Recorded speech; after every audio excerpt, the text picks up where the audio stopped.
I can be sad with you.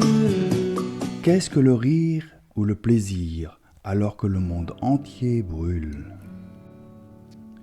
L'unique credo du zen, si tant est qu'il en est un, pourrait être « vivons le présent ». Vivons authentiquement, pleinement, sans regretter le passé ni se préoccuper trop du futur.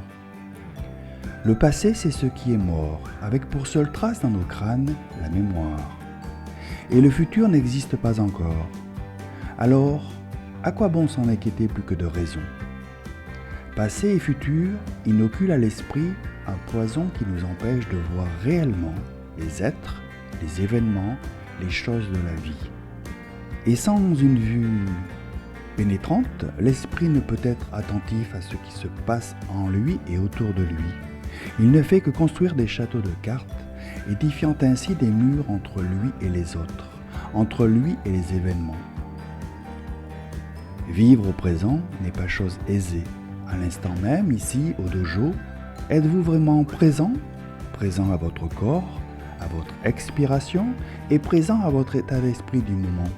Un jour, le Bouddha a posé ces deux questions, qui n'appellent d'ailleurs pas vraiment de réponse.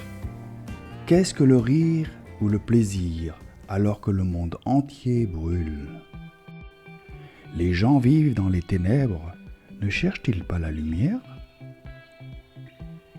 Le monde actuel, avec son esprit de compétition, de violence, d'avidité et même de haine, est source de beaucoup de conflits, englués dans le passé, désappointés par la perspective d'un futur à haut risque.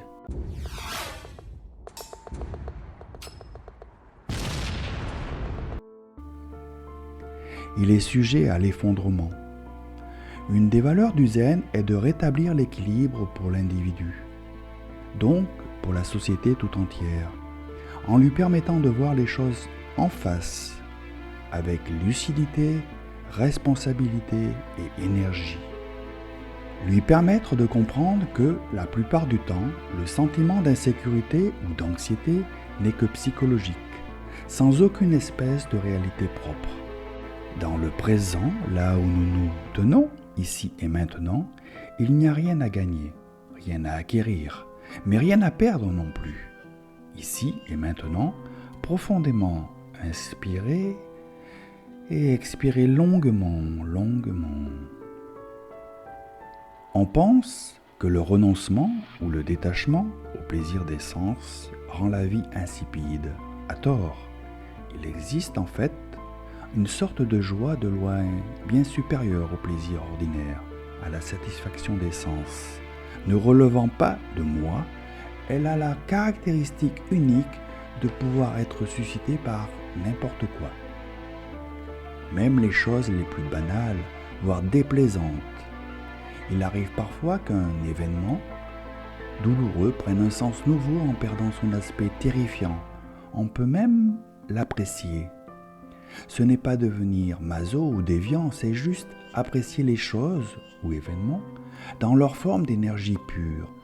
C'est le fait même de voir et de comprendre pleinement qui crée cette joie profonde, indépendamment de l'objet observé. Peut-être voyez-vous là un manque de compassion pour ceux qui souffrent. Nous répondons alors que l'esprit n'est pas une entité mais un mécanisme, apparaissant et disparaissant tour à tour. La pitié est tout à fait inappropriée. L'esprit doit mourir, il est source de calamité. La véritable compassion engage l'esprit à mourir. La mort engendre la renaissance. Sans la mort, point de renouveau.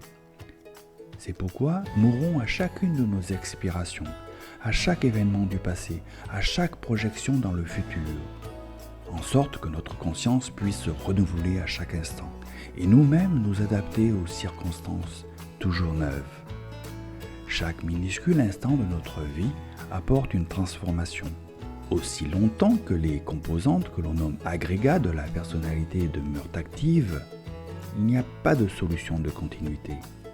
La seule chose qui importe, c'est la vie dans le présent. Pouvons-nous faire cela? Sans aucun doute, ne serait-ce que pendant des temps très courts. En fait, la durée importe peu. Ce qui compte, c'est l'aptitude à entrer dans cet état. Par conséquent, évitez de vouloir le saisir. Dans la vision pure règne la clarté. Ne cherchez-vous pas la lumière, a demandé le Bouddha. Cette lumière ou sagesse intuitive est en fait présente en chacun de nous. Elle attend simplement d'être développée. Vous ici, ne pressentez-vous pas déjà cela ? L'épanouissement de cette sagesse dépend de la clarté de votre esprit. Quand l'esprit est clair, il s'ouvre aux choses telles qu'elles sont. La véritable sagesse ne peut être ni donnée, ni enseignée. Elle naît d'elle-même dans l'attention soutenue.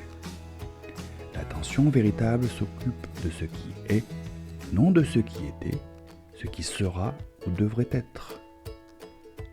Ne soyez pas en quête d'un idéal. Soyez vous-même.